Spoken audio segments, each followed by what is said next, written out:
My favorite for many years was being fed into a wood chipper. And my question legitimately in the studio was, is it feet first? Keep it going for Kari Wahlgren.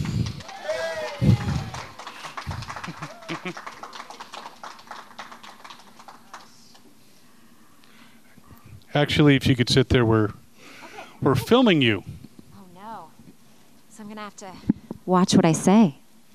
Oh, you can say whatever you want. Well, I'm not sure if you would like to moderate or if you want me to just take the reins. You can take the reins. I'm going to run around with the microphone when people have questions. But if you'd like to talk a bit about how you got started, that would be awesome. Let people know. Perfect. Your background. So usually when I do panels like this, I kind of like to tell everybody how I got started, because that's one of the questions I get asked is, how did you get started into voiceover? And then kind of just a couple things that I've done, and then open it up to you guys for questions. So, we can get as many of your questions in as you want. But my name's Kari. Yes, it is Kari like Ferrari. It gets mispronounced a lot, so I like to tell people, Kari like Ferrari. Tell your friends. And I grew up in the middle of Kansas. And so one thing that people ask me is like, can you get started in voiceover if you're not from LA or New York or some big city like that? And I was in a tiny town in Kansas. And all I knew when I was a kid is that I loved cartoons. And I loved comic books. I was a huge Wonder Woman fan. I still am. I've got a ridiculous coffee mug collection. Loved Batman, and I would check out some of these graphic novels and stuff from my local library so many times that the Wonder Woman one actually fell apart.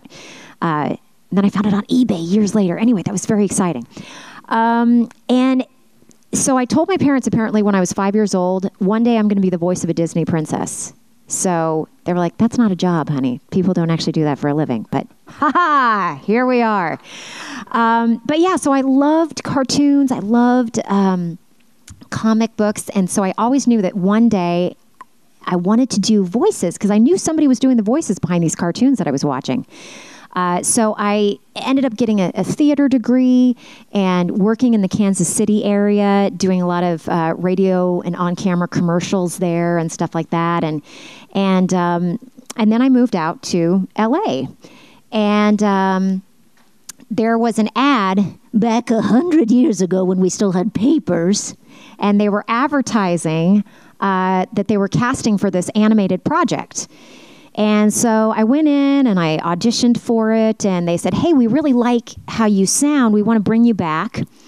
And we're going to send you home with a VHS tape.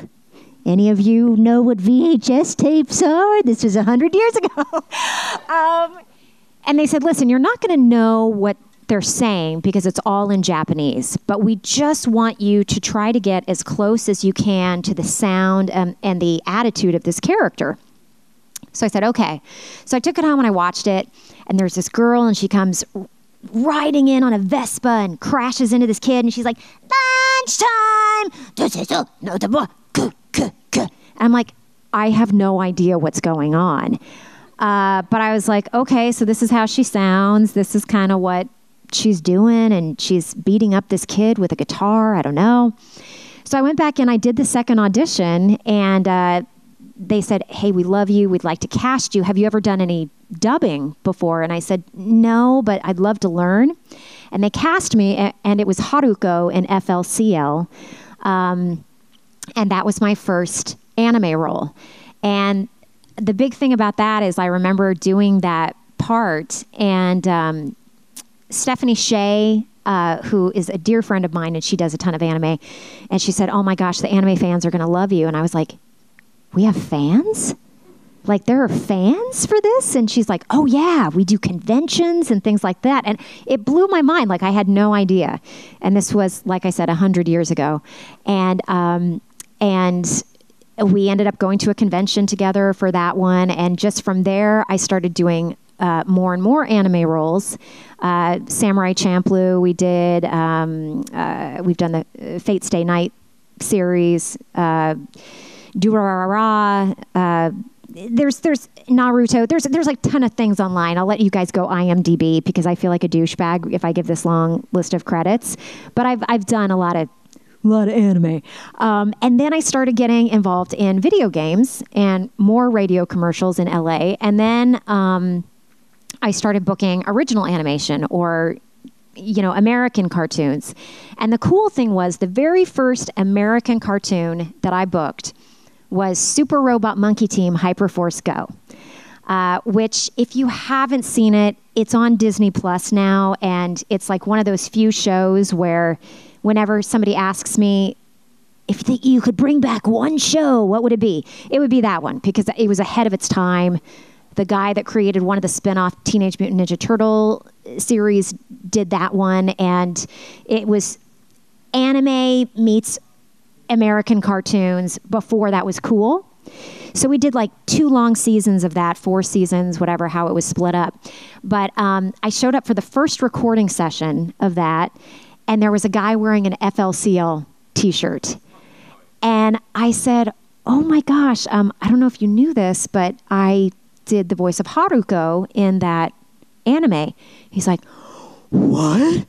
Oh my God, that's what made me get into animation. And, it inspired me so much. And he ended up being one of the artists on the show. So it was a very cool, weird overlap of my anime background going into my American cartoons. And, since then, again, IMDb, if it's easier, but, I've done everything from, I'm going to brain fart here, Gravity Falls, I've done Fish Hooks, Rick and Morty. I'm Jessica and Rick's dead wife, Diane, and a ton of other, and Rick's Spaceship. Got a great story about that too. I know I'm kind of like a goldfish and my mind keeps going to all these different things I could tell you. So just remind me if you want to hear the Rick Spaceship story later. But anyway, so all of those cartoons started happening after that. And so it's been kind of just this lovely career. And I've been doing it now for about 23 years in LA and keep going to conventions, and they haven't kicked me out of town yet. And that is how I got my start. And I know we're talking about, with video games, by the way, yes, video games. I've done about 5 or 6 of the Final Fantasy games, like 4 of the Star Wars games, Mortal Kombat 11, I'm Melina and Katana. I do, let's see, Ash in Final Fantasy 12, and let's see, Aranea in Final Fantasy 15. IMDb. That's just your friend because I'm having a short circuit on my brain. So I've done about 600 plus titles at this point, and love doing it. The one other thing I can tell you guys is that, like, as we start talking about American cartoons versus anime, people often say, "What's the difference?" What's the difference between recording anime or Rick and Morty or a video game? And the way we record it is different.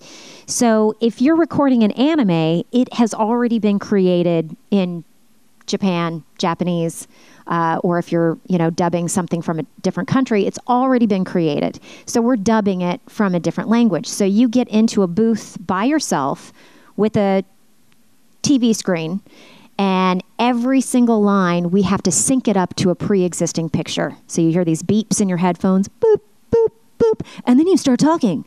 So the tricky thing about that is your performance as an actor is limited by what already exists in the picture.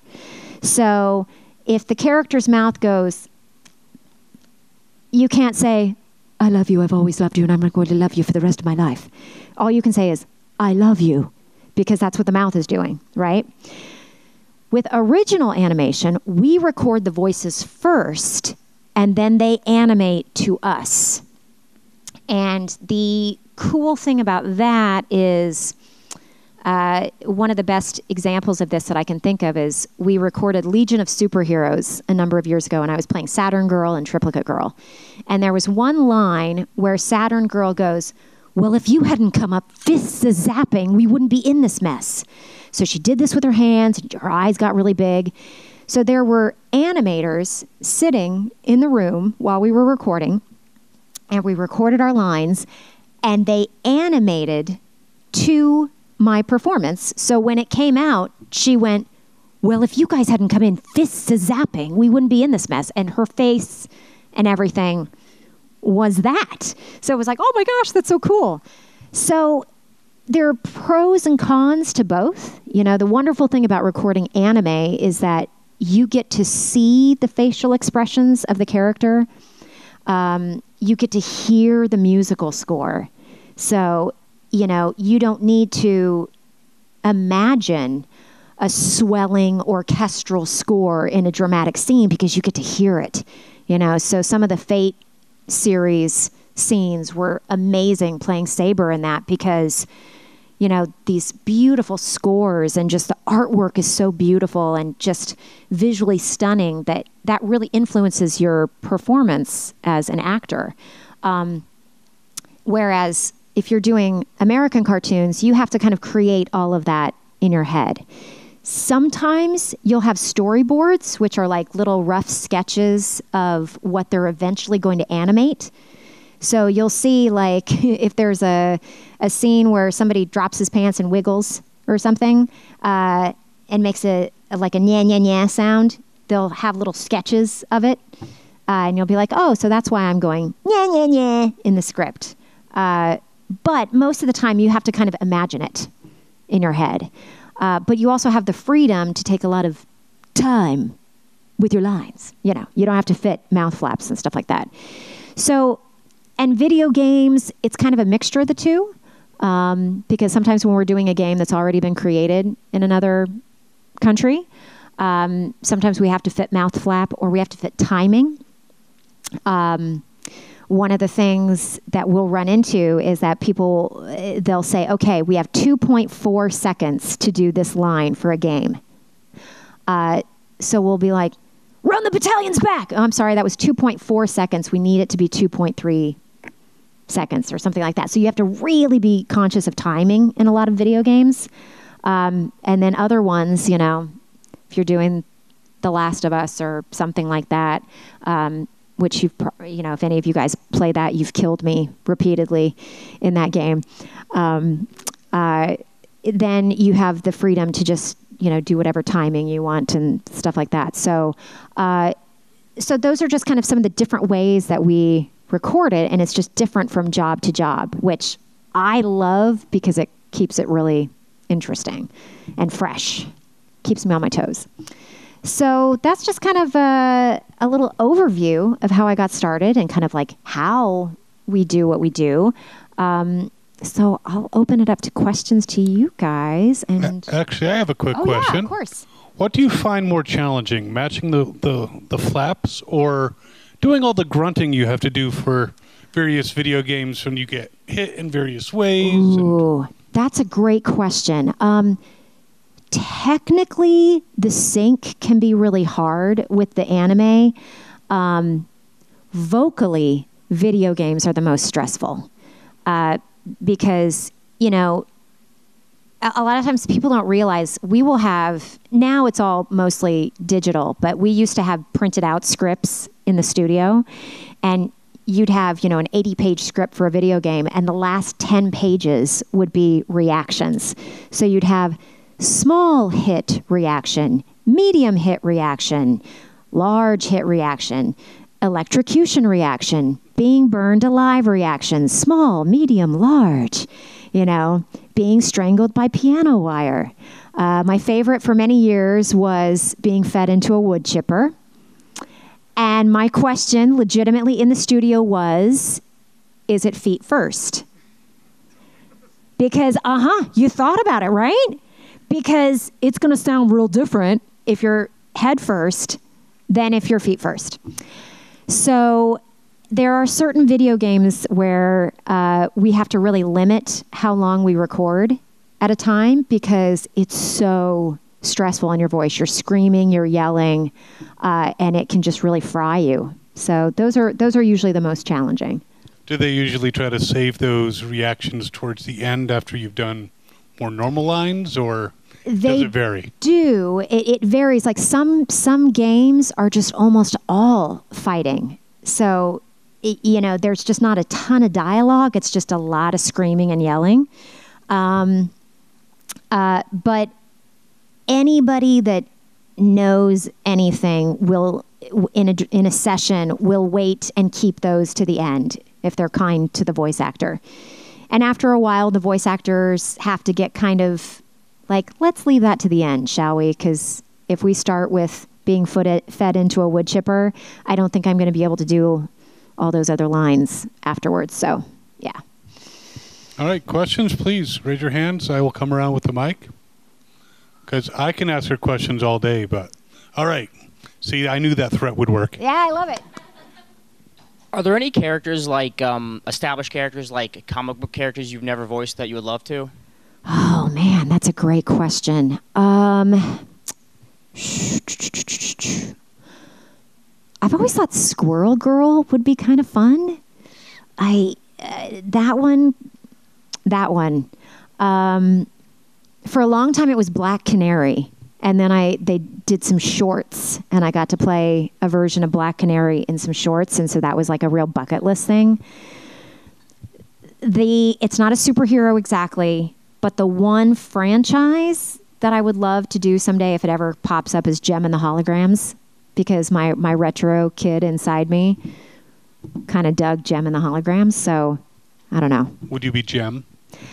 I don't know if I'd be Jem. Not that wouldn't be great, but I don't know. I'd probably be one of the misfits, one of the evil chicks. Who knows? Could you give us that audition? You're auditioning for the head of the Misfits. Oh my gosh. That's a great... let me think. Oh, please, Jem. You're doing that for a song? We could dance circles around you. I sense a sing-off in our future. I don't know. You got the part. And I'm noticing, is that a Hex Girls? Sure. Oh, my gosh. Yeah, that one. Oh, man. They were going to do it. They were, and now I don't know that they're going to do it anymore. And that one I would love to do. So, anyway. Number one, the story you mentioned earlier about the ship, but also a question. When you're doing some of the video games, like you say, you have to do, that was 2.3, we need 2.4. They can electronically change it from 2.3 to 2.4, but they don't do that. It's just like, okay, get everybody doing it naturally. That's a great question. Sometimes if it's super close and they like the read, they'll compress it just a tiny bit.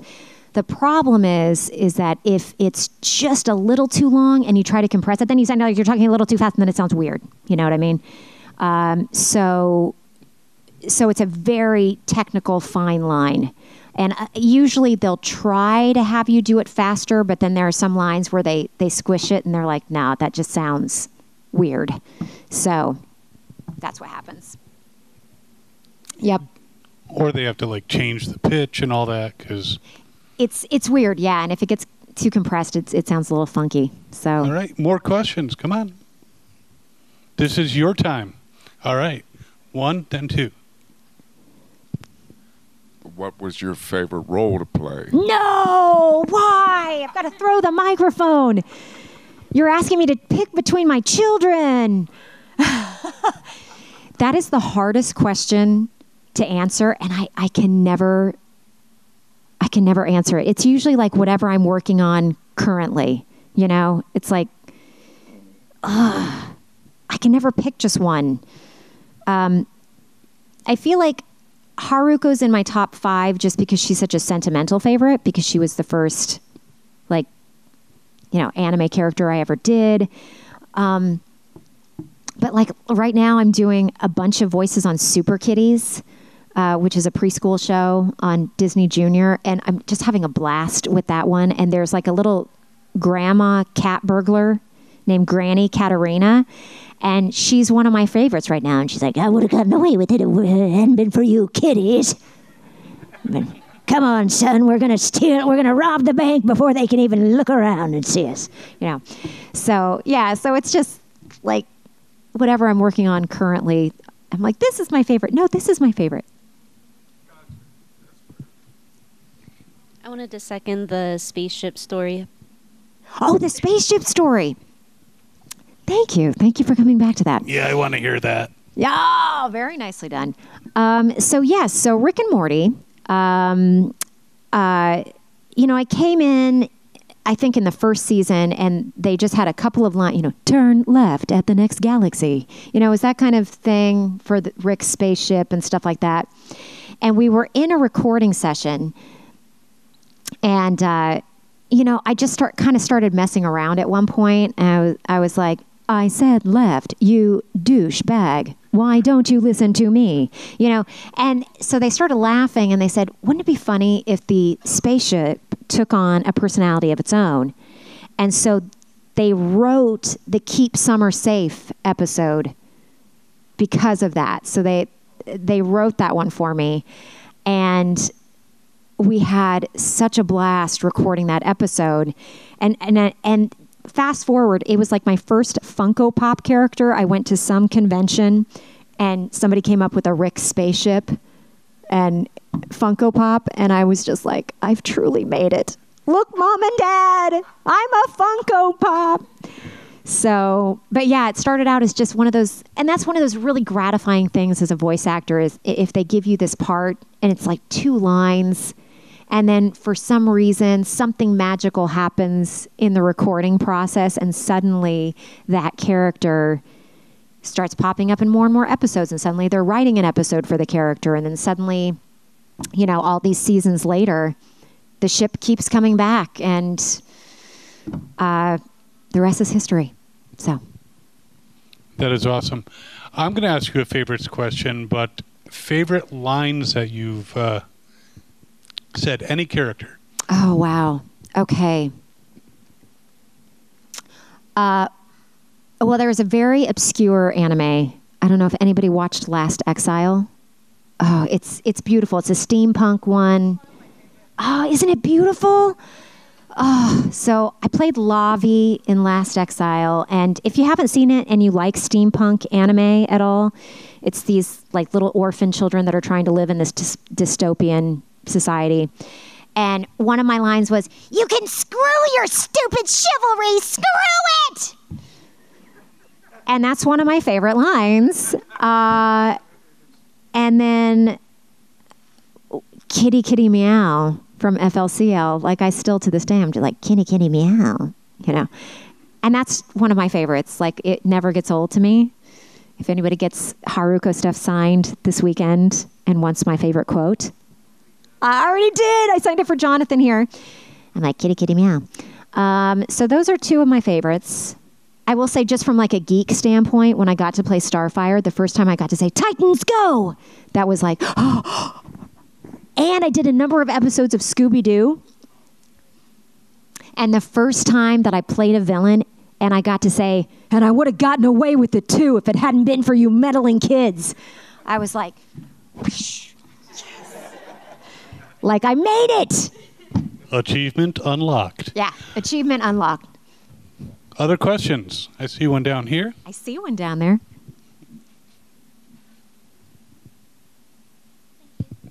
Hi. I was here for a few minutes earlier. I had to run out and get a photo shoot because it was really limited time, and I'm back That's now. okay. I'm glad to see you back. Yeah.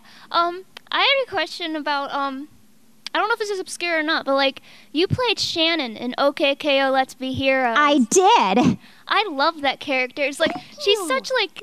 Well, like, she's such, like, a broad, expressive character. What was it like to play someone so, like, maniacal and wacky like that? Oh, my gosh. So much fun. I mean, that was just one of those ones that was so over the top. And every time they were like, bigger, more. And I was like, great. I'm just going to do this character as big as I want to. And that was the first time I got to sing the Diarrhea song for an episode. I mean... like, just full on singing the diarrhea song. Another one of my favorite Shannon things is that the Rad Loves Robots episode where there's the duet. So they had hired like a fancy singer to sing Shannon's part because they were like, what we want is we want the voice to come out and it sounds like not Shannon. Like, you know, Shannon's like this. And then she starts singing, you know, and she's all like, whatever. And it wasn't working. So they actually said to me, would you want to sing the duet? I was like, tip the table. So that was one of the most joyful, wonderful things that I've gotten to do is sing that solo. And it was just so magical and, you know, it was wonderful. That was probably one of my top 10 favorite experiences in the booth. So, yeah. I kind of want to hear the diarrhea song. Gosh. When you're coming in the first and you feel a sudden burst, diarrhea. Something like that. That works. Questions? All right, I can't over remember here. the whole thing, but yeah, that was a little sample. By the way, I do have to say that especially as a female, if any of you want to get into voice acting, I don't know if there's anybody in this room that's thought about it, but you have to be able to laugh at yourself and not be afraid of looking stupid. It's so important, and especially for the ladies, because you just can't be self-conscious about singing a diarrhea song. I mean, I make a living doing fart noises and baby sounds and things like that, and it's like you can't be embarrassed to just be silly, which is I think one of the amazing things about the job, but it can be hard for some people. So I just feel like I need to throw that out there. Yes. So you've done multiple characters in the Final Fantasy franchise. Yeah. What's it like to do like multiple video games in the same franchise? Such an honor. I will say that Final Fantasy was like one of those bucket list things that I think Ash was the first one that I got to play in Final Fantasy 12. And I was so excited because it was just like one of those franchises that I'm like, please, one day, universe, I want to play something in that world. And kind of a cool, quick little behind the scenes story about Ash is that we did a day of recording. And then in my private life, I had started a Shakespeare class. And so I was taking this Shakespeare class, and then I went back in for another recording session. And they're like, we don't know what you did differently, but you're capturing just this regal thing about Ash a lot more today. So we ended up actually re-recording a bunch of her lines because, and it was the Shakespeare. So never think that Shakespeare can't help you, young ones. Go read your Shakespeare. But then, you know, getting to play other parts, you know, Shulk in Final Fantasy VII, and I think like World of Final Fantasy. I played Shulk twice, and then Aranea in 15, and Ovalia in one of them, and I'm blanking out on which one it was. But like Aranea was also another favorite. So it's cool because you get to keep returning to that world, but different versions of it. And the characters have been so different that's been a lot of fun for me. It's like, oh, you know, this character is definitely not like that last character I played, and it keeps it interesting. So, yeah. All right, we have a question over here. Yes. Is there works in the third album of Slaughter? Oh my gosh. So I have a female tribute band. I'm obsessed with the hair band Slaughter. Many of you may not maybe be old enough to know who they are, so I challenge you to go, especially if you like hair band, rock music, stuff like that. Slaughter is amazing. And I started this female tribute band called Slaughter. So we do Slaughter songs in all different genres of music. And so there's one album out already on Spotify and everything. And we're just doing the second one. And it's 1 or 2 songs away from being done, and it'll be out probably sometime this year, but no plans after that. So, hopefully some live gigs coming up. COVID kind of derailed we had done a bunch of live performances and then no live performances were happening. So, yes. Another question? Because if I ask one, it could last for hours. Do it. Ask. Ask away. So, when you first started voice acting, I imagine a lot of it was in studio. How much has that changed? You're doing a lot of it from your home studio. Man, that is another great question. So, with anime, it's always been solo recording. But before COVID, with American animation, we oftentimes would get to record as a cast. And those records were so much fun because you get into a room with Rob Paulson and Maurice LaMarche and, all these different people. And it's literally just like an insane asylum, and you're just hearing impressions all the time. And, Carlos and I, oh my gosh, I think he was here for a minute. That sneaky guy. He was in the back for a second. But Carlos Alazraqui and I, we got to record Fairly Odd Parents and together, and we did a number of other cartoons. He's awesome if you guys haven't met him yet this weekend. But anyway, so the friendships that you make, we did the Kung Fu Panda TV series some years back, and some of my best friends to this day are from that show because we got to record together in the studio every week. When COVID hit, all of that went away. Now, we were very lucky that all of it could go remote, and a bunch of us already had home studios because for auditions and stuff like that, we would record from our houses. So we were able to keep recording and making content, which was great. We could still keep making cartoons. We could keep making video games. But that in-person working together went away and hasn't really come back yet, which is sad. So 99% of my jobs now are still from home. But we're just starting to do a few more things in studio now. So, yeah. All right. Other questions? Ooh, okay. This one first. Does any particular role come to mind as your most difficult? Oh, most difficult. That's a great question. Two come to mind. One of them was Tigress from Kung Fu Panda. And the reason that one was so difficult was because they wanted a voice match for a certain celebrity that had done her in the movies, but they wanted someone funnier. So they wanted it to sound like her, but they wanted more personality. So finding that very fine line of doing justice to the movie character, and I've now done her voice for, TV series, short films, and video games. It was tricky to make it sound like her, but yet to have more personality. And there were a lot of times in the booth where they would say, okay, make it sound less like her and just with more personality. So that was a very tricky process.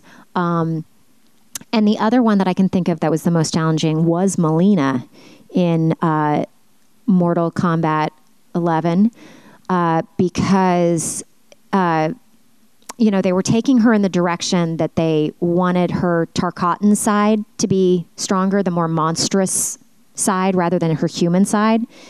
And it was a voice that I could only do for like a couple hours at a time. And then my voice would be fried. So the first time that we tried to record it, they booked me for 4 hours and I couldn't do it. By the end of 2.5, you could start hearing the strain on my voice. And I kept trying to go, and then they were like, no, we're going to stop. So it is another thing that for any of you that might possibly be wanting to get into voiceovers, just be very conscious that if you create voices or if you have a certain voice or two that you do, that it's something that you can sustain. Because, you may be able to do this really cool, crazy voice for about 5 minutes, but can you do it for 2 hours? Can you do it for 4 hours? And I was really lucky with Mortal Kombat 11 because they, after that first session, all of the rest of them in the future were only for for 2 hours. Katana was a lot easier because it wasn't that hard on the voice, but Melina was really hard on the voice. So, How often have you had to say, hey, my voice is getting strained, we need to end early? Not too often, because usually, as I said earlier, with video games, if there's a lot of screaming and yelling, we try to save it to the end. When we were recording The Last of Us 2, and I was playing one of the main militia members, they were very good about scheduling just 2-hour sessions, and they would say, okay, this 2-hour session is specifically going to be like the really hardcore death screams, So you would just bring in your hot tea and your throat lozenges and stuff like that, and we would do some of the screams, and then they would take a little break and do it because they really want you to sound like you're having your spine ripped out of your throat with the screams on those games. So, sorry. Ouch. I know that's kind of a very visual. Well, so we have a question from yourself over here. Hi, Self. My question is, what's your favorite comic book character? Wonder Woman. Totally Wonder Woman. However, okay, because somebody was asking me what superhero I would like to play. I love the Gail Simone run of Birds of Prey. So if you haven't read that particular... So Birds of Prey would be one that if they do a big series or something of that, I would really like to be a part of that because I loved that comic series. And Gail Simone, who's like one of my favorite comic book writers, she did an amazing Batgirl run too. I could just go on and on. But she did a great run of Birds of Prey that I also loved. But Wonder Woman's my favorite. Like I collect Wonder Woman stuff, and it's kind of ridiculous how much stuff I have. We have a question here. You're talking about doing remote work. Are you a little surprised that you have not gone back to the studio more often by this point? And were you worried that once they started doing it this way, that they figured, well, this is so much easier. We'll just have everybody stay home, and then you don't get the camaraderie and the working environment? Yeah, that's a great question. I would say at this point it's partly by choice, because, I want to say a year-ish after COVID started, they started bringing some people into the studio. But even now, the few times that I go in, it's me, and on the other side of the glass is the engineer, and all the other people are phone patching or Zooming in. So it's not even like they're there, and there would be that sense of like, why did I drive an hour and a half in traffic, to do this? Not that I'm not grateful, but, it's just like, a lot of times there was that sense of it is more easy to just record it from the home studio. And a lot of them haven't gone back to in person because it is just so efficient. In olden days before COVID, we really would have to schedule time in for travel in between sessions. So you might have one session, and then you'd have to block out 45 minutes to get to the next session, and then you'd have to block out an hour and a half to get to the next session, and then 10 minutes to get home or whatever. So now if somebody wants you from 1 to 1:30 and then somebody wants you from 1:30 to 5, you can do it. You're just like, give me time to just click over to this other Zoom link. So yeah, some of it's more in person now, and people can go into the studios if it's more convenient for them, if they don't have a good home setup. But a lot of times it just makes it more convenient to do it from the house. So, Do they still get your face as a visual reference for the animators and your gestures? It depends on the project. I mean, there's still a lot of video games where they're doing facial capture, and so they'll have video cameras that you'll be filming yourself or something like that. For original animation, I mean, with Zoom, you can have 30 we're doing table reads on Zoom for a new show that's not out yet. And you'll have 30 writers and animators on the line with you during the table read. And, you know, I don't know how many times they're sketching so I'm not really sure how much they're using that anymore. Do you have to put dots on your face for the... Only if you're doing motion capture. I did the last motion capture job that I was able to do was for Gotham Knights, which was so much fun. And I went up to Montreal for a week, and it was March of 2020. So I'm up in Canada, and all the news is in French, but I'm getting enough of an idea from the news that something had happened with the NBA shutting down. Something had happened with Tom Hanks being sick. And so the cast and I were kind of talking to each other, and we're like, man, this whole COVID thing might be a big deal. And by the time the week was done, they were like, yeah, we're not coming back for the next in-person motion capture thing. And we got on one of the last flights back to LA, and then within like 3 or 4 days, they had shut all flights down in between. Like, we literally got out right before everything shut down, and that was the last motion capture job that I got to do. But hopefully there'll be more in the future. Hopefully there will be more now that it's all coming back. Hi, Kari. Hi. I asked Gray this question last year, but what was your favorite moment working on DC Superhero Girls? Oh, my favorite moment of working on Any DC. behind-the-scenes things? Well, like we were talking about earlier, one of the best things was that we got to record that one as a cast. So all of the ladies got to record together, and it just kind of felt like one of those, you know, amazing powerhouse titans. You know, so many of the wonderful women in voiceover, Tara Strong and Gray and Gray Delisle and Kimberly Brooks, and, you know, Cree Summer was on it, and it was just like the Uber cast. So that was the best thing, is getting to record together. And as far as some of my favorite memories, two things: recording the backwards spells, because we had to kind of come up with the process of how to record those. So they would like have me record the line in English, and then they would play it backwards, and then I would try to mimic it backwards. So we actually did try to phonetically do all of the backwards spells in real time. And then the other thing is I played Star Sapphire, one of the villains on the show.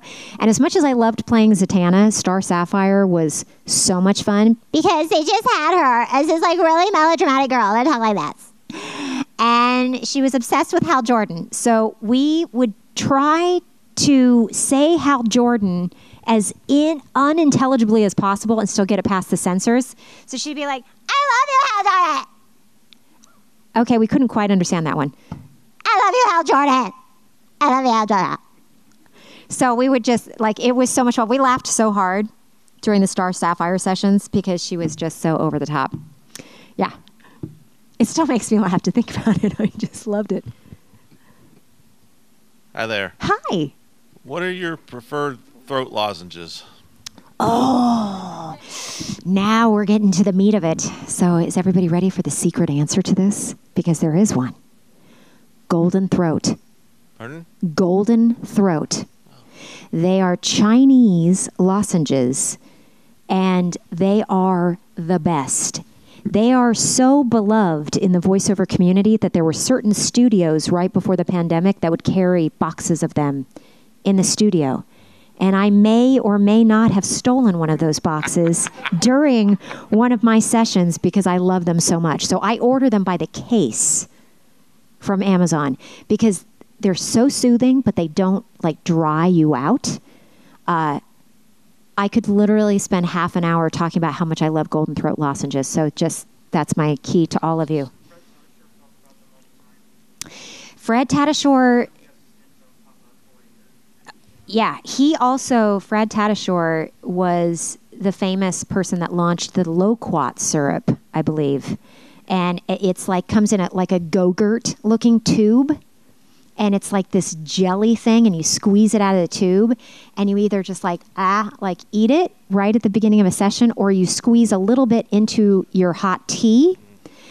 And that's what all the Call of Duty guys used to get through their sessions, because it would protect their throats from blowing out. So, ooh, I see a new victim. I'm on my way, getting my steps in. Yay! I have 2 questions. Okay. Is there any role that you regret doing? Oh, is there any role I regret doing? There is one role that I hated so passionately, and I will never name it because people still worked very hard on that show, but it was the dumbest, most offensive to my feminist sensibility, big boobed, stupid girl that I, to this day, cannot think about that series without just shuddering. It was awful. But here's the kicker of it. The director of that show hated the project equally as much as I did, and we bonded so much that she's one of my best friends today. So something good still came out of it. So yes, I regret that one. And the nice thing is that now that I've gotten kind of far enough along in my career, when those kinds of roles come through, I pass on them. Or, there have just been a lot of things that I just have chosen not to audition for. There have been certain things. I did all of the scratch for Rapunzel in Tangled for Walt Disney, which was such an honor. I got to, record some of Mandy Moore's singing temp tracks before she came in, so I got to sing with the whole orchestra and stuff like that. So just some beautiful experiences, and it was one of those sad things where, like, I did all the scratch for Bolt, and so they had this part, Mindy from the network, and they were going to get a celebrity for it, but the guy in charge was like, no, we really like Kari. So I got that role in the movie, and got to sit by Mr. T at the premiere party. Anyway, that's a whole nother story, but just like a wonderful thing that just kind of popped up in my brain. But with Tangled, they're like, we're so sorry. There's only Rapunzel and Mother Gothel in the movie. Like, the rest of the characters in the movie were pretty much guys. So my name's in the credit, and all that really ended up in the thing is like some of Mandy Moore's screams and stuff like that were actually me. So they kept some of my screams and like reactions and things like that. But then when they came out with Tangled Ever After, I got to play her mom, the queen, and some things like that. But I'm so sorry, I got totally off track. But my point was, this is also, I'm a little, I get distracted. But my point was, the wonderful thing about getting to do scratch for a feature film like that is that, it takes years to make a movie like Tangled. And I got into enough of a beautiful relationship with the people working on that film that I got to put some input into it. So I remember that there was like a scene that they had earlier on in the movie, and Rapunzel sounded a little not intelligent. And I said, listen, my one thing is, if she says this line or this line, but she's supposed to have been reading books all these years up there, I don't know, it feels awkward to say it. And they changed it. So, and there, so there have been some cases where I've had a slight chance to just, I like to think, influence how characters are done at this point in my career. That was a very long story, so thank you for bearing with me, everybody. But, okay, question number 2. You said throughout this whole panel you've played a lot of video game roles, you played in some really big roles, like in Fallout 4, Skyrim. Yes, Procter Ingram, yeah, Fallout 4. And I was going through your IMDb page. Thank you so much. Can you just, And most recently, Diablo 4, apparently. Yeah, I did some incidentals. Here's the other thing, guys. and by guys, I mean guys and ladies. Video games especially are notorious for recording things under code names. And sometimes they don't tell you what you're actually recording. So I know that I did more things for Diablo 4, but it was like codename Lemon or something like that. And it was so long ago because it takes, years sometimes for them to create these things that a lot of times I don't remember what characters I played. So just know that. My main question is, for such big games such as Skyrim and Fallout 4. Oh yeah, Skyrim. Thanks. For how long do those processes take? Years. Years. Or, like the recording sessions, I guess specifically. I mean, the recording sessions themselves, it's always up to 4 hours. Like they can't record you any longer than 4 hours without a break. The number of sessions that you do depends on how big your role is in the project. If you've got a main role, you may be recording every week for months and months and months. And then the whole process for them to animate the game and put it together and stuff like that can be years. So I learned a very hard lesson during Final Fantasy XII because I mentioned it was like a year after I'd worked on the game. And I just kind of had somebody mention, Kari Walgren did a session for blah, blah, blah. And within 24 hours, they're like, oh, take that down. Take that down. So now I just Jedi mind wipe myself after everything. And this is why a lot of times I can't remember certain things because especially with video games, their NDAs are so strict and they are so on top of it that literally assassins will come out of the wall and shoot poisonous blow darts into your eye if you say what you're working on. So, yeah. Sometimes it can be years that you're working on a game before it comes out. Yeah. All right, I think we have time for a couple more questions. Okay, a couple more. Make them good. All right. What's your favorite moment of working with D. Bradley Baker? Oh, D. Bradley Baker. I love D. Bradley Baker so much. And if anyone in this room does not know who he is, please do a Google search because he's been in everything that you know. He's Klaus the Fish on American Dad. He's the clone in the Clone Wars. And he does every monster and creature sound almost in everything that you've ever seen. Like he's just a freak of nature with how talented he is. And whenever somebody asks me who my voiceover heroes are, it's always Tom Kenny, who plays SpongeBob, and also shares my birthday, so it's always kind of fun. And then the other one is D. Bradley Baker, because not only is he just the most talented person I've ever met, but he's also the most encouraging, lovely human being I've ever met. And we were supposed to get together. He texted me about getting together this weekend, and I was like, I'm going to Pennsylvania. Did he go? Okay. So, yeah, missed it. But he's lovely, and he's a wonderful person. And every time I'm in the studio with him or over Zoom with him in a session, it just feels like watching a master class. So I adore him. All right, our final question. Again, no pressure. Let's bring it home.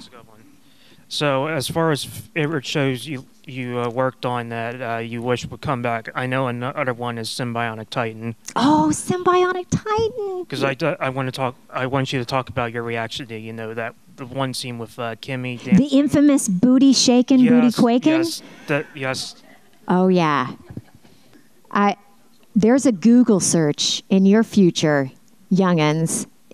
So Symbionic Titan, I played this cheerleader named Kimmy, and she's like just the mean girl cheerleader, right? And so one of the superheroes is like the main character superheroes is a robot, but he looks like, just an average kid. And so she gets him to be her math tutor. He's assigned to be her math tutor. And so she does this seductive dance for him to try to get him to just answer all of her questions basically to do her homework for him. And they played this song called Shake It, Shake It, Shake It, Booty, Quake It. And she's like dancing this dance. And I'm like, oh my God, how did they ever get that past the censors? And to this day, I do not know how they animated that and got it past the censors, because it is just